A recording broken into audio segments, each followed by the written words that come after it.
Well, guys, as always, appreciate your guys' time. Haven't seen you guys in a week, so you guys got a little bit of a break from me, but appreciate your guys' time as always. And thank you, Jesus, for another day of life, another opportunity to coach these kids, man, and have an impact. And every day I come into the office, man, I'm so blessed to be a part of this program, this team, this community, because we've got a great group, man. We just got to keep growing every single day. Obviously, learned a lot from this season, taking the bye week, early on the bye week, taking time to look at our team. Right, learning a lot. We talk about really a football season's in 3 phases, right? Your first month-ish is the identity time. We've talked about this where it's like you're really finding a lot about your team. Who are your leaders? What do we do really well in all 3 phases? Who are our guys? And then that month of October-ish is really building skill. You got to keep showing growth week in and week out, right? And obviously we showed some growth in some areas and then some growth. Obviously a lot of growth still needs to happen in all 3 phases as a team, right? It's hard going to the bye week coming off a really bad game, and that's on us. That's on starting with me to look and see kind of why that happened and how we can be better.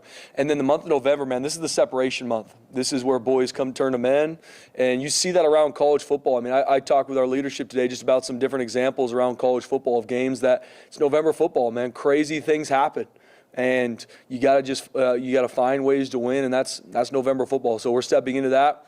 This part of the season. So proud of our guys during the bye week. We had some really good conversation with our leadership, really good conversation with our players about, hey, if we practice and prep the right way, why did we play poorly? Why did we not play with joy and juice and didn't execute and didn't make the plays we needed to? And at the end of the day, guys, this all starts with me. I'm the head football coach, and it's on me to look at these things to see why this happened. And just like anything, not overthinking it, but not running from it either. Like, this is a lesson we got to learn. That was a big prayer that I had on Sunday after the game. It was my birthday. My wife called me because I couldn't sleep. I came in like 4:30 a.m., sat in the elliptical, and my wife called me and was like, it's your birthday today. I'm like, gosh darn it, it is. And I'm thankful for life. But I was praying. I was like, Lord, whatever lesson I need to learn, I want to learn it.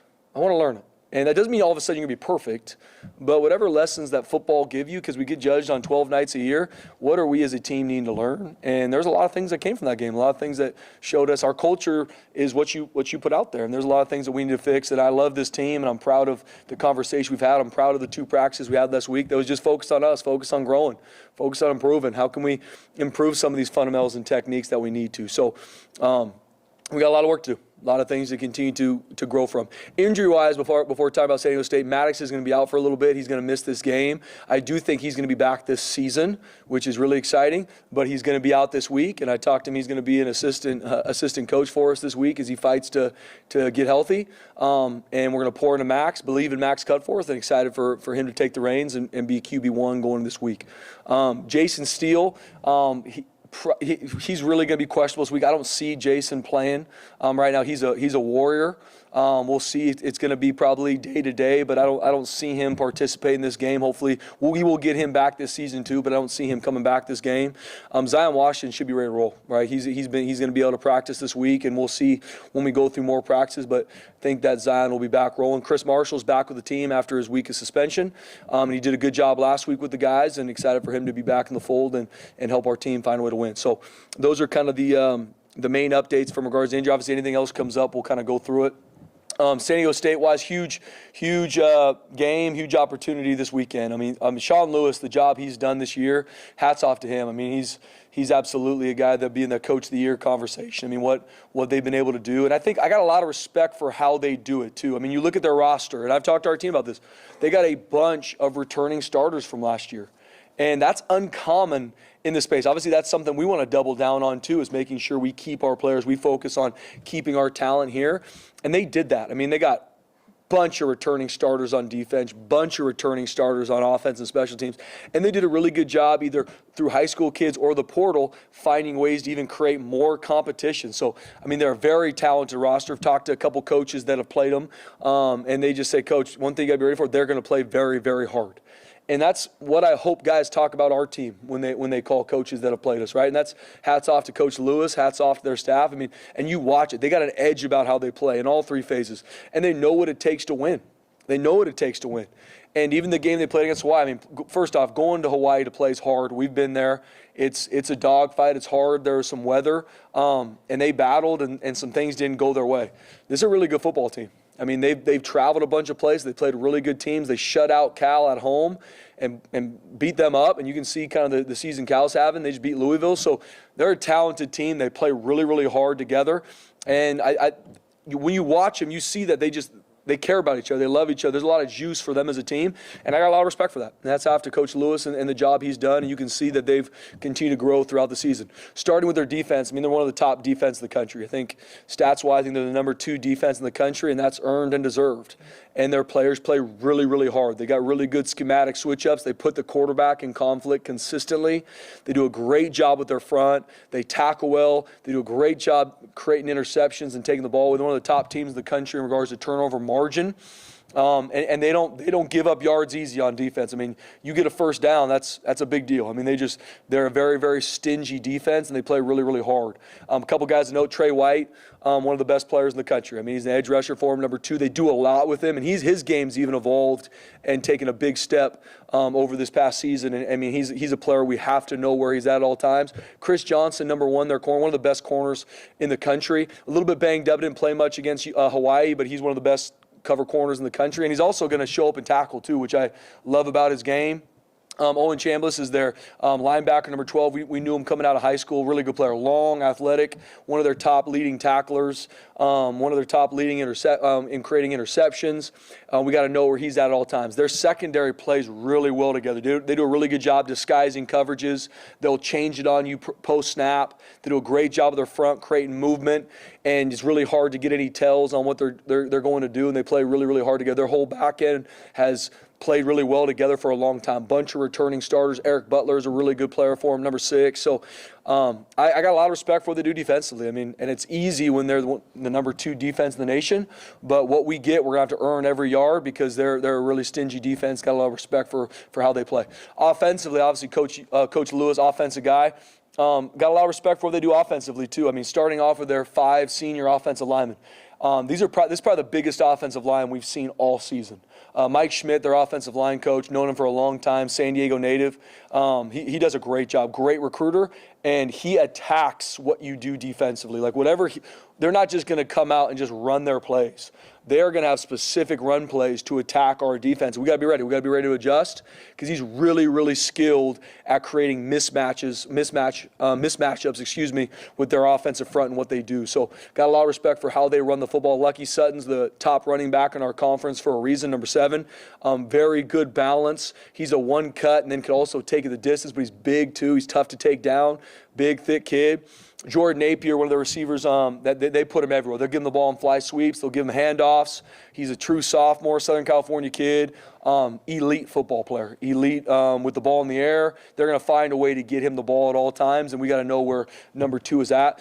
And Jaden, their quarterback, man, remember him coming out of high school, Michigan transfer. I mean, he is big now. I mean, he is big. He can make every throw. He can run it. I also love he's got a really good moxie to him, too. He's a captain for a reason. He can make the throws. He can make the runs. They do a lot of RPOs. They got some design runs, some design drop back pass, some shots, and he can make them, man. He's tough to take down, and he does a great job scrambling to throw and then also scrambling to take off and move the chains.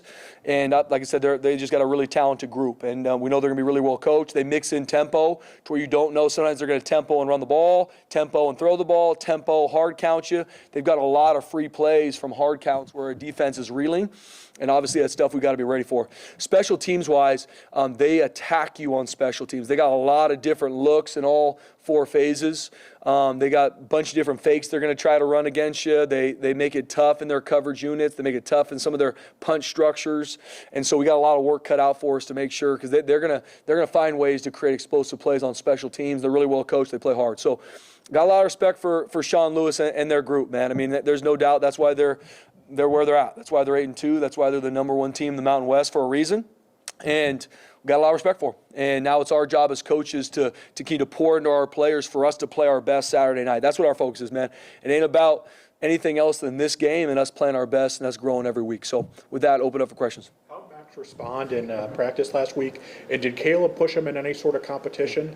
Yeah, Max did a great job. Max is our QB. And he's who we're pouring into, did a really good job.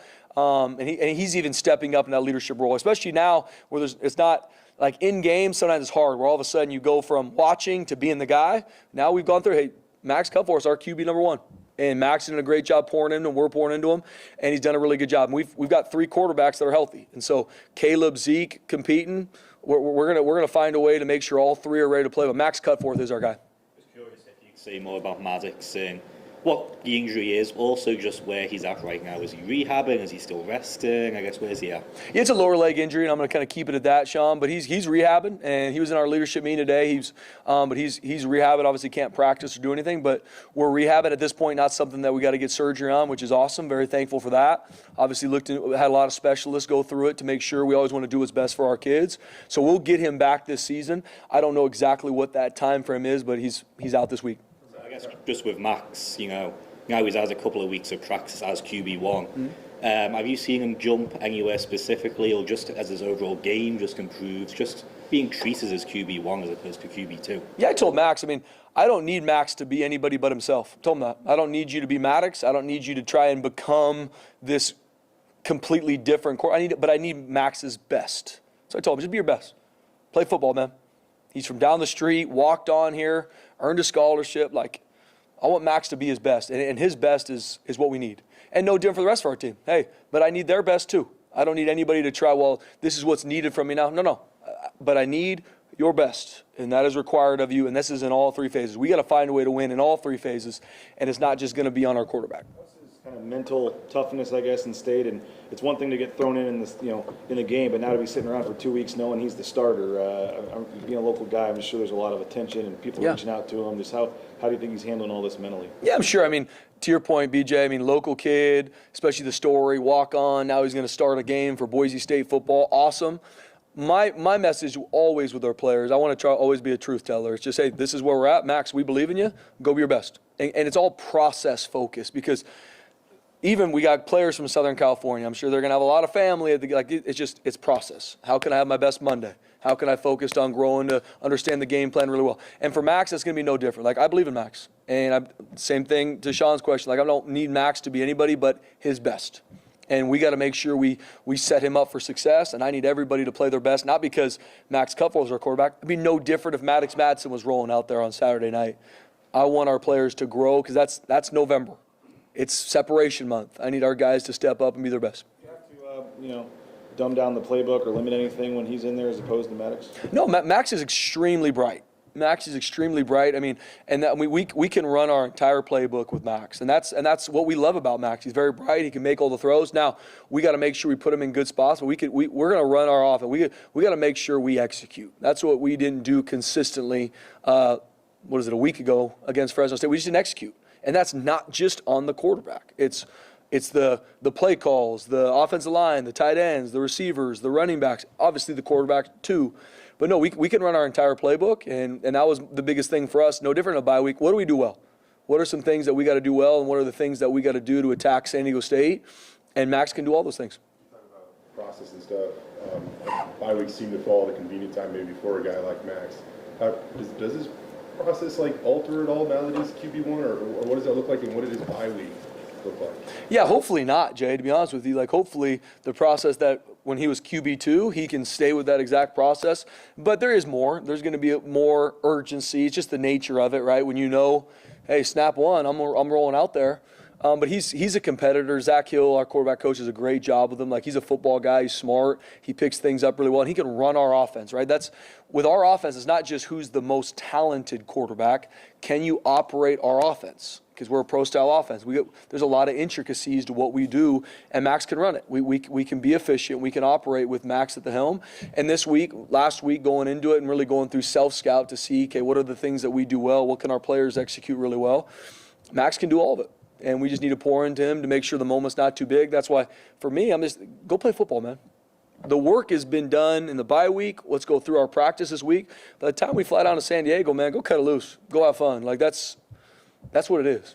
Do you have early in his time here, Max Cutforth moment? Obviously you believe in the point where you want to put him on scholarship. So do you, I have to cover him back in high school, and I saw him as a competitor there. But do you have a little moment, maybe something against your defense or anything like that? Yeah. Do you recall? It's a good question, Jay. I remember when he was on, scout team quarterback, and I was probably yelling at him a ton, just like some of the other defensive coaches, just to do something. But what I love about Max is he never gets too high or too low. And similar, him and Maddox are very different personality, different players, all that. But like he's a very cool, calm competitor. Even in the Fresno State game, things are not going our way. We're not playing well, and that's not Max's fault. Just in general, if anything, it's my fault. But he never was deer in the headlights. It wasn't like, oh my gosh, what is this moment I'm a part of? He was just like, Coach, I'm on it. I got it. Let's go. And that's an uncommon trait. And seeing that even, like I said, local kid, walked on, had opportunities to go other places, walked on here because he wanted to be a part of this football team. And even through his time here, he's absolutely earned the right to be a scholarship quarterback. Coach, back to your opening statements, you talked about a lot of soul searching and finding answers to some questions that you were looking for. What did you learn about your team? Yeah, good question, Mike. I think, the two biggest questions that I had and we talked a lot about as a team were, first off, I thought we prepped really well, practiced really well, but we didn't play well. Why? And some really good things came up. Okay, how can we simplify? How can we make sure that we celebrate each other more? How can we make sure that our relationships throughout the building, coach to player, are where they need to be even 3 months in? Because it's easy to get caught up in the rut of like, it's kind of the same old when you've been doing this for a long time. That's everywhere in college football. So a lot of things came up to that question. What we can do, creating more competition at practice, good on good, to make sure our guys don't lose that edge and can execute. So a lot of good things came from those questions. Then another one is, how do we respond to adversity better, right? Fresno State, starting quarterback goes down. Some other things don't go our way. Why did we not respond the right way? Why?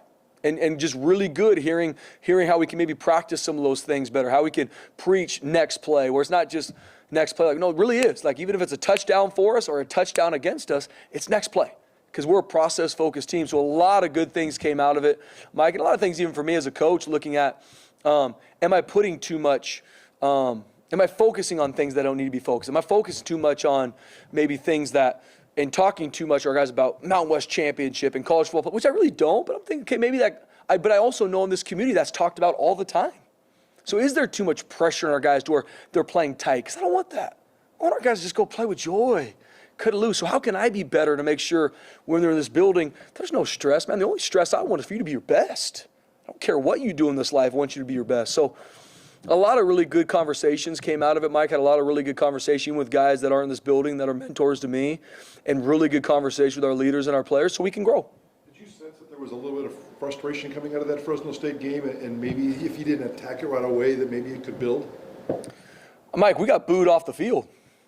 I mean, yeah, there's frustration, I think, in this entire state after that game, I'll be honest with you. And, yeah, you got to have really real-life conversations. And we haven't been in that situation as a program. We've had some hard moments, and it hasn't been rainbows and butterflies, but that was a hard one of the harder moments for me as a coach. And I'll never forget it. I'll never forget being on that Blues, seeing a team raise the milk can and have our fans be as disappointed in us as they should have been. And I get it. And I was asked before, well, they booed. Yeah, I would have booed me too.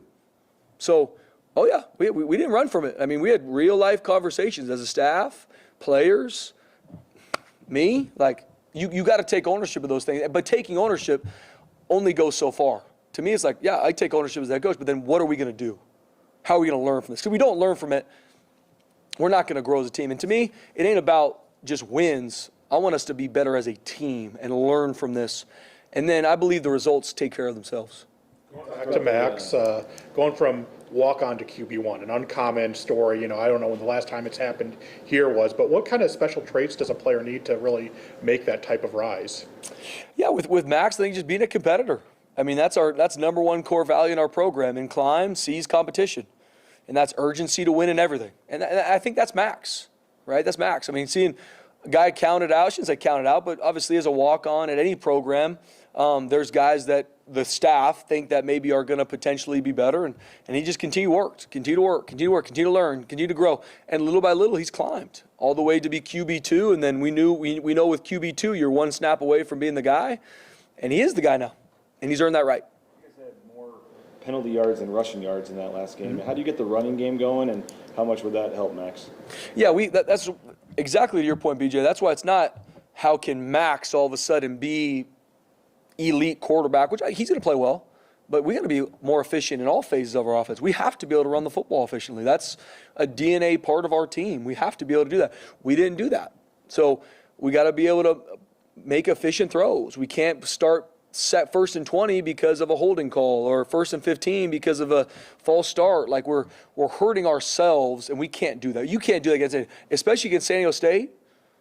You're not going to win a game versus a really good football team, and we saw that against Fresno State, who's a really good football team. So all three phases, we've a lot has come up this week from self-scout of Fresno State, obviously prior games of just, okay, what do we need to teach better, right? Because that's what we control. We're teachers.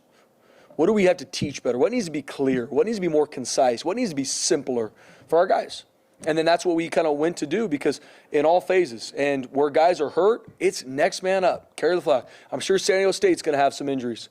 It's next man up, carry the flag. In terms of the distribution of carries, we ask you about it, pretty much every week, and it seems like it's a different guy, maybe hot hand in this game. I mean, you guys are 5-0, and Dylan Riley gets at least 10 carries. I mean, is at some point do you need to pick a guy and give him more of the action, or do you think the kind of hot hand all three guys getting similar stuff can work? Yeah, all three are going to be involved in this game plan. All three are going to have plays for them, and we're going to run the hot hand. But I'll be the first to say, getting Dylan Riley touching the ball 6 times can't happen. And that's on me as the head coach. We got to have a plan to make sure he touches the ball more than that, and that won't happen again. We've had the conversation a lot about the personal fouls and unnecessary roughness penalties. How has the conversation continued to evolve to eliminate the self-inflicted negatives? Yeah, we've had too many this season, and we had too many obviously in the Fresno State game, and one of our players has had it in multiple games. And we had conversations. I don't shrug my shoulders. I don't have an answer. We sat down like, well, why does this happen? Every time it happens, we pull you out, we go through the discipline, we run as a team, but at some point, if I don't learn from touching the hot stove, where are we going to? What are we doing? And so we can continue to have conversations. And with a couple of the ones in the game, the roughing the passer, can't do it. Can't do it. Those, it's bang, bang, I see it. One of them, the late tackle out of bounds, can't happen. Absolutely should have been called and should be called every single time. Can't happen. And why? But why are they happening?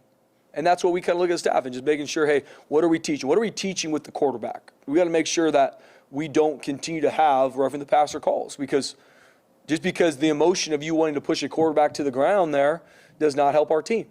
Hey, you make a tackle and you're out of bounds. It's over. And if you think you need to finish the tackle, you're not going to play. So we got to look at those things. And obviously, like we talked about, Amarion's had a lot of them, and we just got to continue to – I love him. He's a great teammate. He's a great kid. But in those moments, frustration, competitor come out, and he's made bad decisions. He's not a bad kid. I love him. He loves his team, and he's done some really great things for this football team this year. But that's a part of his game that needs to get fixed. Chris Marshall, I don't think in your career you've had to suspend somebody where they're out of the building for a week. You didn't know if he was going to come back or how he would come back. What were your emotions that Monday when he showed up and you saw him there and he was, I guess, doing what he needed to do or was asked to do? Just your emotions of getting him back, because you might have thought he might not be here. Yeah, I was really positive in my mindset when we had our conversation about going into the week of him being suspended, because of how he handled it. And he took ownership. He knew what it was. It wasn't. And so I felt really confident in how because he responded really, really well. Understood it. Coach, I get it. I'm going to be better for this. And so I was very positive with last Monday showing up that he would be in a good headspace, and he was. And he did a really good job last week in the bye week of practice and what we needed him to do. And so we just need to be consistent with that. And I love Chris. I care about him. But there are standards to be a part of this team and how we act and what we do. And so excited for him to learn from it. I don't know how much you want to say about it, but would you refer to it as a momentary lapse in judgment, or what? Yeah, I'm not going to talk about it more than just there are standards with which we have here for players and coaches. And if guys don't meet those, there's going to be repercussions. I know after the game, it was kind of people were laughing about it or not wanting to think about it, but I mean, you still control your own destiny in the conference race here, and you have a chance to host the championship if you win your last 3 games. I mean, how much are you trying to, as bad as maybe it seems at times the season's been, you guys are still kind of right there where you want to be?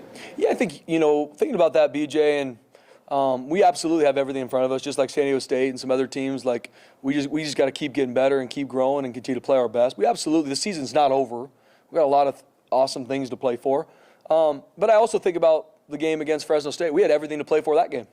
On the blue, all this. We didn't play well. So I'm more now taking the step like maybe it is too much pressure. Maybe it's our guys having to be somebody and fulfill some of these expectations, which you should at Boise State, no doubt. That's a part of being here, right? No one's had more consecutive winning seasons in the country than Boise State. So there's a part of that when you walk in this building. But my biggest focus for our guys is not, well, look at what we do if we win these games. Today. How can we grow and play our best Saturday night in San Diego? That's what I want to do. And if we play our best and they win, I'll tip my hat. And I'll sleep fine. I know you guys won't want me to, but I will if we play our best. But I know if we play our best, we're going to be in a good situation. I know you've got confidence in Max. You've got a QB2 who's a walk-on underclassman.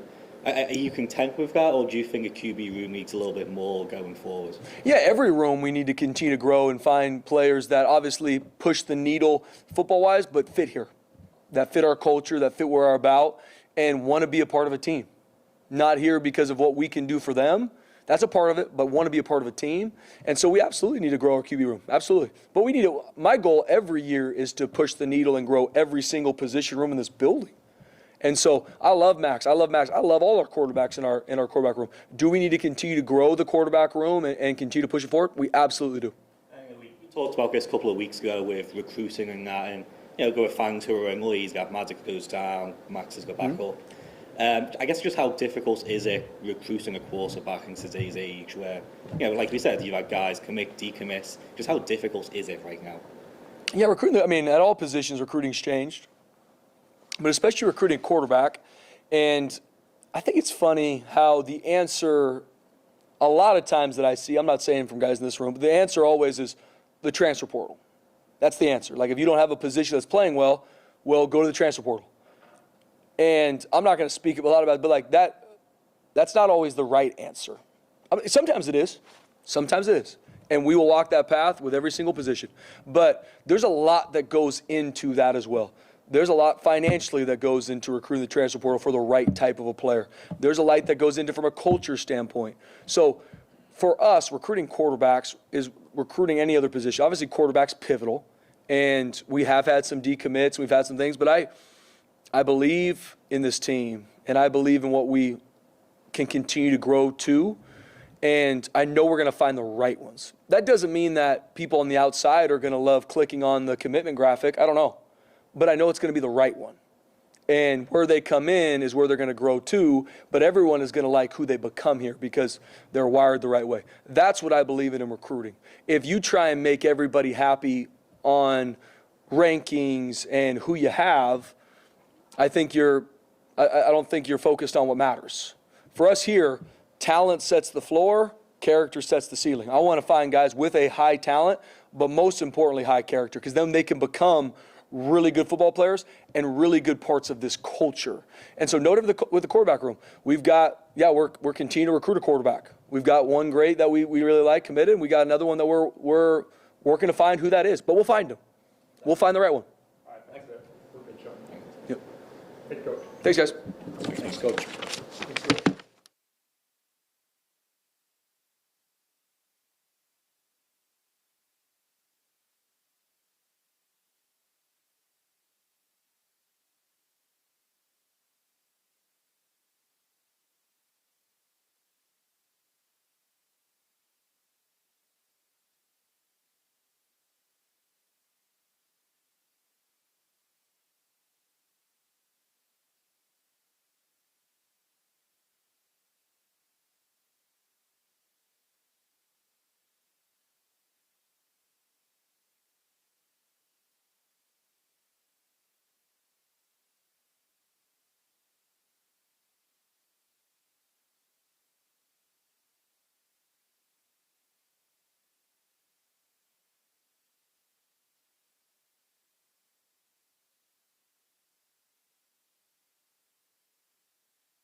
Nate, we heard that Maddox will be out this week, but you're hopeful to get him back before the end of the season. What do you make of the opportunity Max has here?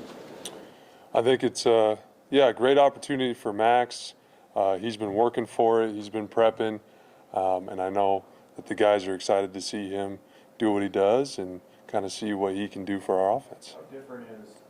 He looked a little overwhelmed at times. getting thrown in there in the late first quarter, Yeah. was not versus having 2 weeks to prepare. Oh, it's a big difference. It's a big difference. For somebody that has played but doesn't have those same type of experience as Maddox, when you get thrown in the fire in a big game like that on the blue, there's going to be a learning curve there, especially for a local guy that's playing the quarterback position.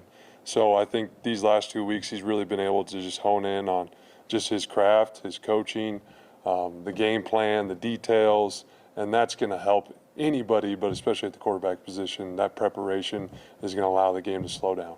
What does Max Cutforth do better than Maddox Madsen at quarterback? Arm? Does he see the field better? Maybe what? I'm sure there are certain attributes that Max is better than Madsen. Well, that's a great question. I think we will see, because I think it really comes down to playing in games and how you play in real time when it's live bullets and things are happening fast. I think he's got a lot of great qualities. I do think he's got the arm strength you're looking for. There's a lot of things, but really it's going out and doing it now. It's tough to say in practice, but now in real life and in a game, what's that going to be like? To go from walk-on to QB1, Spencer was just saying it's a small step-by-step process. What do you do to kind of take advantage of every opportunity he had along the way? Yeah, I think it's being resilient. It's being consistent. I think you start off and you're on the scout team and you're going through just the process of what it looks like to get into college football, and then kind of taking your lumps and going through those peaks and valleys and staying consistent, staying prepared, I think was a big thing for Max. He's always been able to know what's going on, and when his time was called, whether it's practice or camp, whatever it is, he was ready to go. So I think that's a huge part of it, because you know what you're going to get from him. Like when Maddox is a starting QB, he's got a lot of input, and I think Spencer was saying one time he memorizes the whole play card or something like that. So when it comes to Max, what's the benefits of having almost 2 weeks to go through that with him and have him be the voice and see what he's comfortable doing or things like that? Yeah, no, I think that's a big part of it. I think for us as coaches, in general, for our offense, we got to continue to figure out what each guy does best and what they feel comfortable with and play to their strengths. There's a lot of moving parts within our offense, but it's figuring out what does Max do best, what does X, Y, and Z do best, and play to their strengths. But the quarterbacks in this program do such a good job competing not only in the field but in the meeting room. Those guys are prepping, those guys are memorizing, those guys are challenging each other. So I think Max is going to be mentally prepared. I think Spencer was saying Dylan Riley only getting 6 touches can't happen, and that he expects more work out of him moving forward. What do you see there, and trying to get Dylan more involved? Because obviously the stats show when he gets more touches, you guys are undefeated. Yeah, no, you said it. It's common sense, and if he doesn't get enough touches, it's my fault, and he has to, because he's one of our most explosive players. So at the end of the day, that's on me to get done, and we will get that done moving forward. How do you kind of juggle I know all 3 at times have been the guy in a game and done well, and you guys want to play with the hot hand, but how do you kind of juggle that moving forward, I guess, with wanting to get your what the best guy that more carries? Yeah, I think it's just communication with Coach Montgomery and myself and the running backs, and being more detailed, more deliberate with it, so we don't run into that issue. What'd you make out of the San Diego State-Hawaii game, watching the tape on that? San Diego State's defense, they didn't show that type of performance in a long time, and Hawaii was able to kind of do what they wanted. What stood out to you, Nate? I think it's a quality opponent. Hawaii's doing a phenomenal job, and then when you're playing at their place, that's a challenge in a lot of ways, and they have a high-powered offense, and so I think just in general in this conference, you got to bring your best each week, and not to say that they didn't, but that's just one of those games I'm sure they're going to learn from and be ready for us. But we've been on the other side of that. We've been there, and I get it, but it has nothing to do with the talent of that defense. It's phenomenal defense. That's why they're ranked so highly in every category, and their personnel. So I think they'll be just fine. In terms of the running game in general, I mean, how much would that help Max if you guys can get a running game going and not be in so many, third and longs and stuff?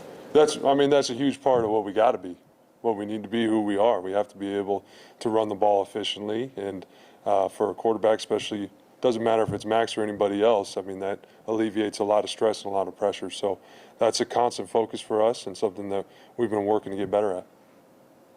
When it comes to Max, I know obviously the loss wasn't solely on him, but there were still negative plays. How much have you seen him improve, and how much can a guy realistically, improve on some of those negatives in a week and a half? Yeah, I think you can. I mean, you're learning from those reps. You're learning from that experience. I think a big part of it, again, is it's my responsibility to put him in position to be successful, which I didn't do last game. So it's not Max's fault, it's my fault. But there's a lot of things that you can grow on each day at any position. I think he's been doing that. He's been focused. So again, it's my responsibility to put him in position to be successful and not hurt us. Talk about kind of the importance of complementary football. Even if you guys don't turn it over, you win a field position battle against Fresno State. It feels like that game could look very, very different when you're going to go on the road and face another top defense. So I know you'd like to probably drop back and throw an 80-yard touchdown every single play, obviously, but just even the value in making sure that you can win those things too.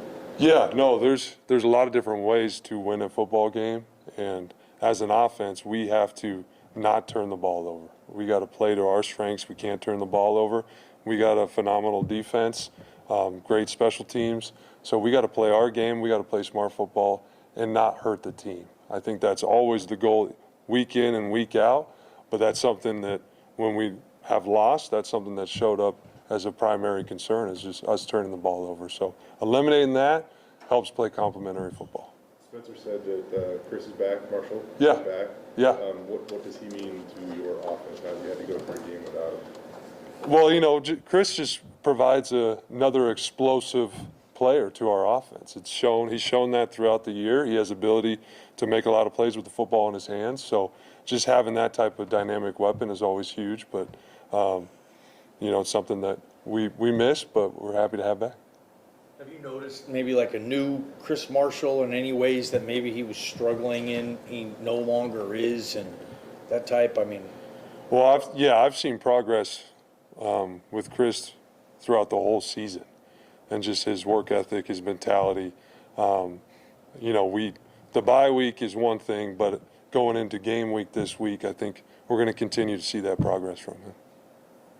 Anything else? Thanks, guys. Thank you, guys. Nate.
All right, we're good. I get it, Hawaii has a good offense, and they're going to score on anybody, but their defense hasn't played that well or since Portland State early on in the year. What stood out where they were able to do that to a San Diego State offense that you're looking to do this week too? What worked best for them? Yeah, I think, obviously, San Diego State and Boise State Broncos didn't have the kind of game we wanted to have in our last appearance, but I thought Hawaii did a really good job. I think those kids play really hard. I don't think it was, I think their coaches did a good job schematically, but I don't think they did something completely out of their element. I think their kids just executed and played really hard on Saturday night, if you want to know what I really thought. What are the challenges that San Diego State offense, Sean Lewis offense present? Yeah, I mean, I think they have, they haven't gone as fast lately that they did a year ago, but I think their system is built where they can go fast whenever they want. They've done a really good job of getting to the line of scrimmage quick and hard counting, getting some free plays. They've got some explosives out of that. They're finding very creative ways to get Napier the ball. They've got a couple good wide receivers. Lucky's a really good running back, and they got some very complimentary guys to him. They have two good quarterbacks. I think 4, kind of makes the offense go. But if 5 gets in, he's a good, really good runner with the football. So I think we've got to work some quarterback run stuff with him in the game. And then they haven't been in a bunch of 12 personnel, but I've seen it pop up a little bit more. And I think they do have a nice 12 personnel package, which we're going to have to get ready for in case they want to make that more of the game plan. A big part of that too is obviously with the last games, Hawaii jumped out to a big lead, right? It was just hard for San Diego State to jump back in that offensively. So, what is the best way that an opposing defense can put an opposing offense on their heels and maybe start to dictate, the game? I guess. Yeah, I think, I don't know how the defense can do it. Obviously, the defense has to be very efficient early on in the game, create some 3-and-outs, create some negatives, not let the offense move the ball up and down the field. But I think, anytime you can get an offense down or a team down in the game, it becomes a little bit more one-dimensional, and it allows the defensive play callers, the defensive game plan to kind of take life. So I think, defense has to do a good job early, and offense has to do a good job early, and special teams have to do a good job early. I think it's a complete team game to get somebody to where, they've got to throw the ball or they've got to go hurry up and kind of run some of their base plays that they can do going fast. In a game like this, you obviously can't have unnecessary penalties on defense. So how does the conversation continue to evolve, to eliminate the self-inflicted negative? Yeah, I think, the conversation has evolved to things that we don't want to do, obviously unnecessary penalties like we talked about in the beginning of the season. It's, like you can't do this, you can't do that. Now it's evolved to, guys, just so we're all on the same page, every time we've had a personal foul this year, we have given up a touchdown, period. So it's not becoming anymore, it's 15 free yards. It's not becoming, hey, you look like a crazy person on national television. It's now you're hurting the football team in a major way because you'd like to not give up a touchdown no matter if there's a penalty or not. It just so happens that every time there's been a personal foul this year, we have given up a touchdown. So those are things that cannot happen if we're going to continue to win football games and put ourselves in a position to compete for the conference championship. In general, or just on third down, or just literally anytime you've had a personal foul that drives on? No, any time we've had a personal foul. Like you go back to South Florida, roughing the passer, right? You go, any of the personal fouls this year have resulted in touchdown. So it's obviously that's a stat that we would not like to continue.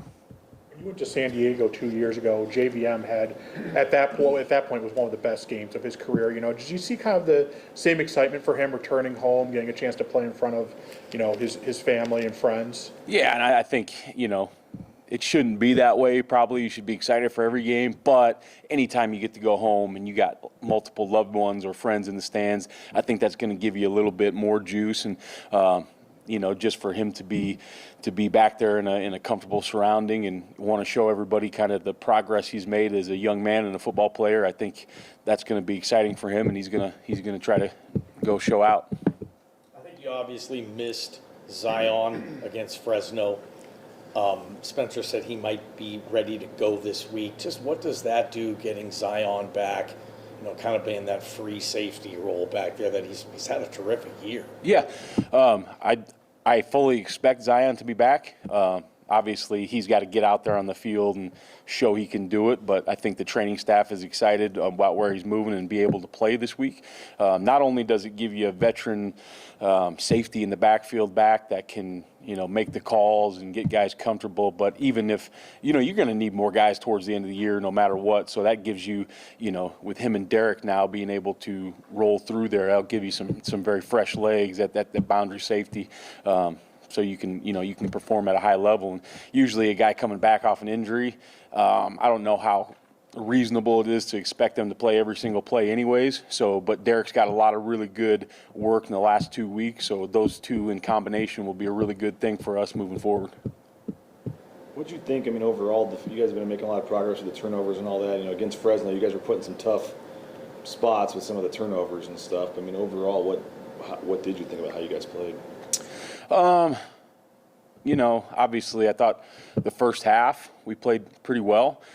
Second half, turnovers doesn't matter. Some of those shots in the red zone, we have to come out with 3 and not 7. So I wasn't fired up about that. There's a lot of good in that game, but there's also some things that we can improve on greatly. And regardless of what the field position is or what the situation is, that's why we're out there. We're out there to put out the fire. We're out there to keep points off the board. And we didn't execute in some of those situations, so some of those got to be corrected. Is that tough to swallow when you give up 35 passing yards to their quarterback or whatever and you lose the game, Yeah, losing's tough to swallow. Losing on the blue especially. I don't really look at the stats because that doesn't really matter. We lost the football game. And we needed to do more to help our team win, and we couldn't get it done. So we've got to get that corrected. And when that thing happens at home on the blue, it's tough for all of us. I hope the kids. I know they are. I know how hard they take it.